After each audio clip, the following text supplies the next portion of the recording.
Los estilos de capa se utilizan mucho, por ejemplo, en empaques, en juegos, hablando de interfaces. La interfaz del iPhone, por ejemplo, se echa en Photoshop. ¿Sí?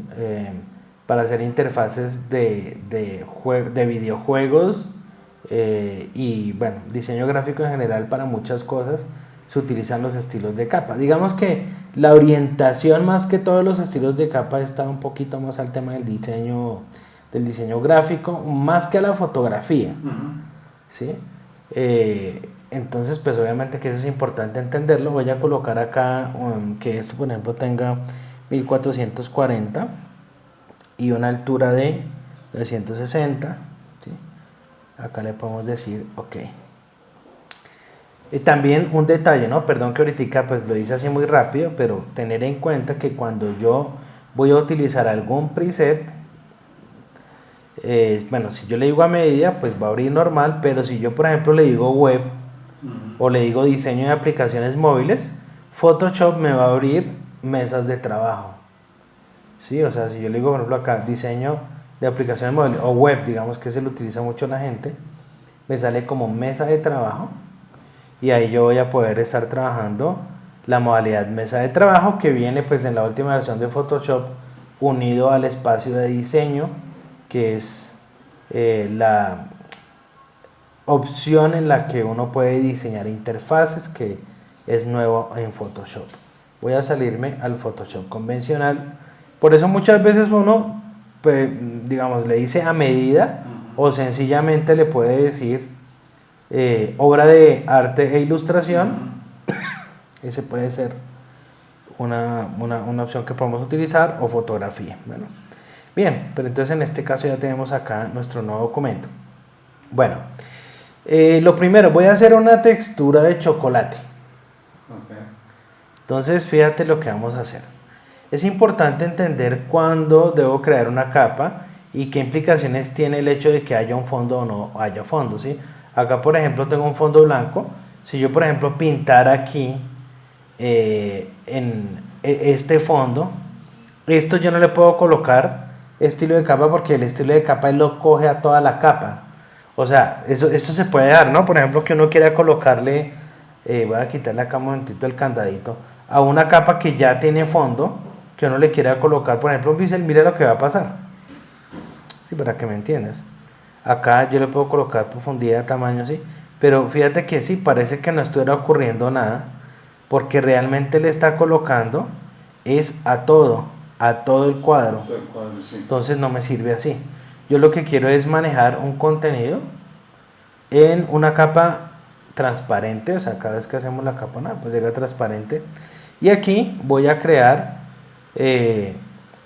un trazo, así con el pincel. Vamos a aquí, comando alt, arrastro hacia la derecha con mi lápiz de la tableta y comenzamos a trabajar.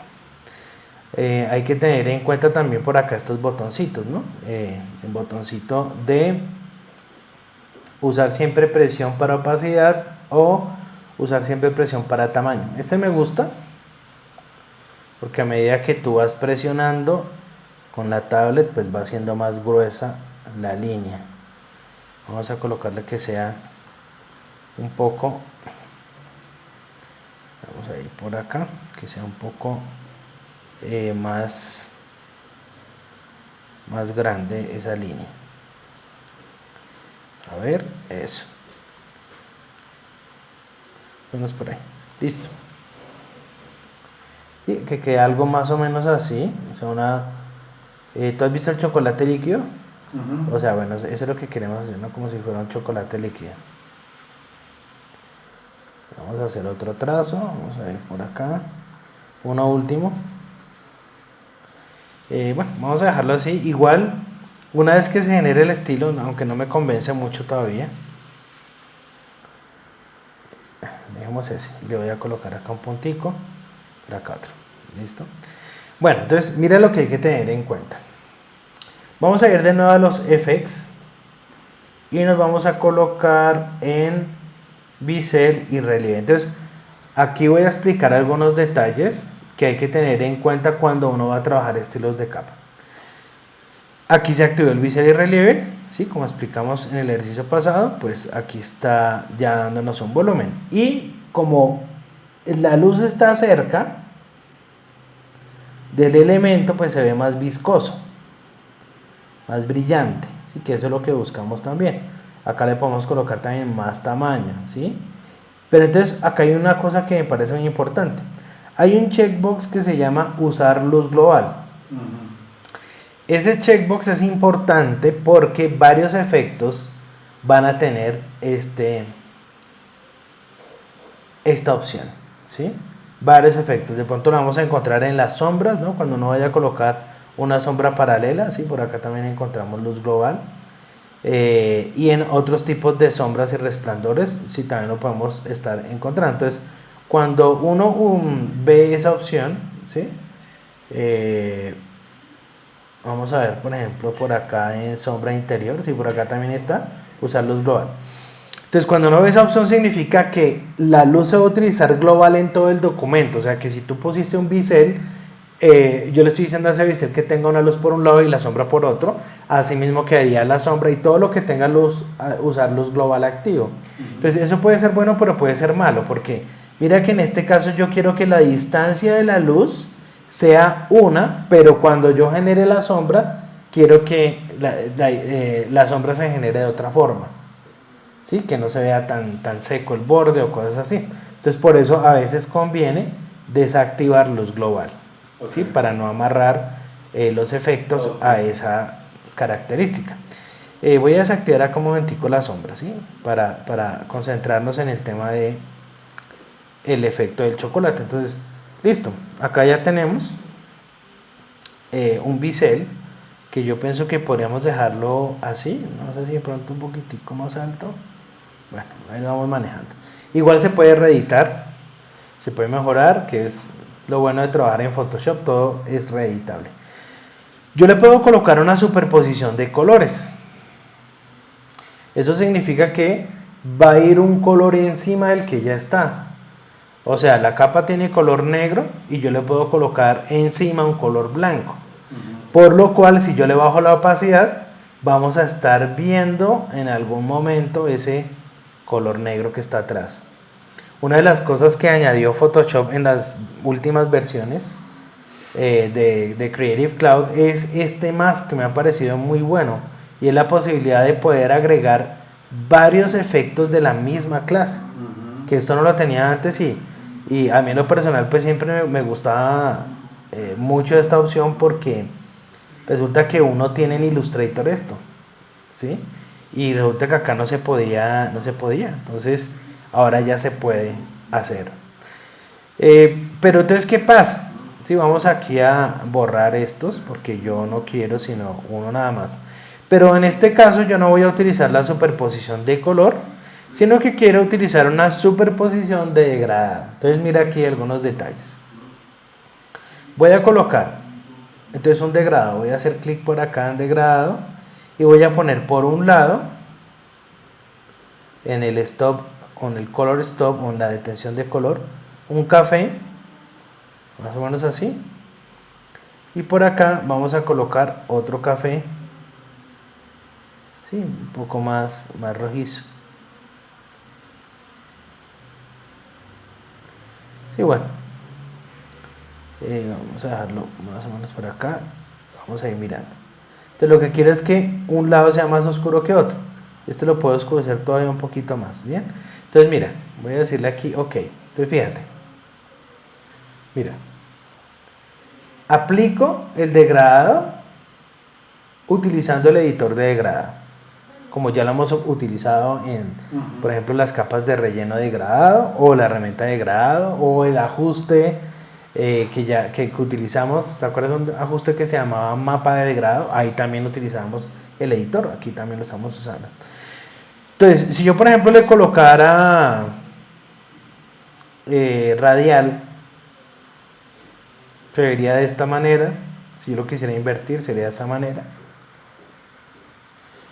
El punto es que muchas veces la gente necesita mover el degradado. Y fíjate que acá no encontramos ningún control para mover el degradado. Aquí nos toca arrastrar con el mouse y te puedes dar cuenta que el degradado se mueve, ¿vale? Si eso fuera lineal, pues lo mismo, entonces estaríamos arrastrándolo. Puedes utilizarlo como quieras, puedes dar una escala, bueno, etcétera, ¿sí? Y puedes estar trabajando ahí ese chocolate como quieras. Igual si queremos darle, por ejemplo, un poco más de cambio de posición a los color stops, se puede. Hay que tener cuidado que si yo quiero colocar transparencia o utilizar los opacity stops, que son estos de arriba, porque como esto es una superposición, estaríamos haciendo una transparencia al negro. Entonces, por ponerte un ejemplo, aunque pues digamos que el chocolate no se ve así, pero para entender en sí qué es lo que hace esto, yo le puedo bajar acá la opacidad, pero fíjate, me lo estaba pasando a negro, ¿sí? Entonces, que si yo quisiera, vamos a decirle aquí un momento, ok, si yo quisiera que fuera transparente todo, me tocaría hacer lo que hicimos hace un momento con las gotas, o sea, decirle relleno y bajarlo a 0, para que esa parte quedara transparente, ¿no? Y digamos que debajo yo quisiera mostrar otra cosa. Voy a darle de nuevo doble clic en superposición de grado. Eso sería si yo quisiera, si no, pues sencillamente lo quitamos. Y pues de hecho yo voy a dejarlo así. Entonces, a ver, supongamos que esta es mi textura, aunque sí me gustaría colocarle una sombra sencillita. Voy a colocar un poco más de sombra. Aquí de pronto el fondo ajedrezado no me deja percibir muy bien lo que estoy haciendo a nivel de sombra, así que le voy a colocar momentáneamente un fondo blanco. Recordemos que comando clic en el icono de nuevo nos crea una capa debajo de la que estaba, y con Alt Backspace rellenamos de color de frente o de color de fondo, comando Backspace. Alt Backspace, comando Backspace. Aquí ya podemos ver mejor la sombra, entonces doble clic. Y aquí pues puedo darle, por ejemplo, tamaño, podemos darle una distancia, y ahí podemos estar viendo mucho mejor la sombra como la estamos haciendo, ¿sí? Aquí lo podemos bajar un poquitico. Entonces aquí convendría desactivar la luz global, ¿sí? Se me olvidó ese detalle, voy a volverla a configurar para que no se pegue a la luz que ya estaba. Entonces voy a darle esta dirección, voy a bajarle un poco la distancia. Tenemos también, como te decía, la extensión de la sombra, el tamaño de la sombra, y también le podemos cambiar el color a la sombra, pero en este caso lo vamos a dejar así. Mientras que vamos a poner el fondo. Cuando ya pongamos el fondo, quizás ese color de la sombra cambie, porque a decir verdad no es bueno que las sombras sean negras, ¿no? A nivel de ilustración. Pero ya tenemos acá una textura de chocolate. Entonces, ¿qué pasa? Que yo esa textura la puedo de alguna manera reciclar, la puedo guardar para después utilizarla en otros proyectos. Si ya me gastó un tiempo y no sé, de pronto uno dice, no, me quedó como chévere, voy a guardarla. Entonces resulta que yo puedo ir por aquí a ventana y puedo decirle estilos, ¿sí? Y en estilos, acá ya hay unos estilos predeterminados del programa. De hecho, tenemos una biblioteca de estilos en Photoshop. Estilos abstractos, botones de cristal, ¿sí? Etcétera. En el momento que lo quieras activar, pues sencillamente haces clic. Él me pregunta siempre que si deseo sustituir. Yo le puedo decir que sí o que añada. En este caso lo voy a sustituir, ¿sí? Pero aquí estamos viendo los diferentes tipos de estilos que tiene el programa. Estos efectos KS creo que son nuevos de Photoshop CS6, efectos fotográficos. Sí, entonces en el momento que uno quiera colocar alguno de esos estilos, pues sencillamente hace clic y lo aplica. Y ya viene con todo lo que tenga ese estilo, ¿sí? Pero pues yo quiero utilizar comando Z, es mi estilo. Entonces voy a decirle acá, restaurar estilos, para que lo deje como por defecto. Y sencillamente hago clic en este botoncito donde yo le puedo decir chocolate, agregar a mi biblioteca actual, o sea que yo podría también agregar eso a las bibliotecas de Creative Cloud y tener eso también en la nube si yo quisiera, y si no, pues lo desactivo. Eso pues hay que tenerlo en cuenta, ¿no? Porque muchas veces uno no quiere y carga de un montón de estilos que nunca va a usar, pero igual hay que tenerlo en cuenta por si yo quiero, ¿no? Entonces vamos a dejarlo activo y le vamos a decir OK. Entonces ahí ya quedó esa textura de chocolate. ¿Eso qué significa? Que si yo por ejemplo hago otra capa y pinto otra cosa, pues puedo sencillamente hacer clic y ya me quedo definido de esa manera. Vamos a darle comando Z. Si yo voy a la capa 1 y sigo pintando, pues acá seguiré haciendo esa textura en la capa que ya tiene escrito ese efecto. ¿Listo? Entonces ese es el primer paso del ejercicio. Vamos a hacerlo hasta ahí. Okay.